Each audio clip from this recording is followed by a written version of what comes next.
আসসালামু আলাইকুম ওয়া রাহমাতুল্লাহি ওয়া বারাকাতুহু। প্রশ্ন করেছিলেন, ফরজ গোসল থাকা অবস্থায় যদি কারো ফরজ গোসল লাগে, নাপাক থাকা অবস্থায় সে যদি অন্য অন্য কাপড় বসে বসে ধোয়, এমন তো অবস্থায় যে কাপড়গুলো সে ধুয়েছে ওগুলাও নাপাক হয়ে যাবে নাকি পাক থাকবে, এ বিষয়ে ইসলাম কি বলে? আলোচনা বুঝতে সাথেই থাকবেন। যারা এখনো চ্যানেলটি সাবস্ক্রাইব করেননি অবশ্যই সাবস্ক্রাইব করতে ভুলবেন না। সম্মানিত পেয়ারা হাজিরিন,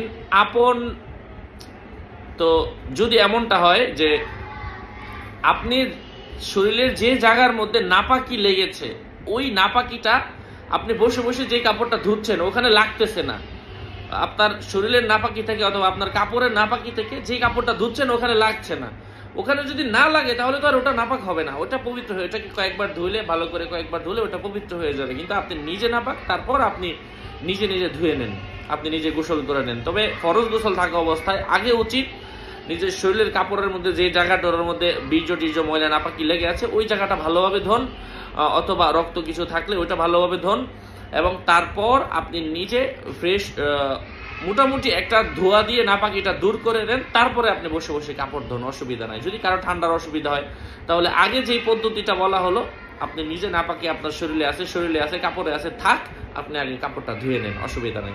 আসসালামু আলাইকুম ওয়া রাহমাতুল্লাহি ওয়া বারাকাতুহু।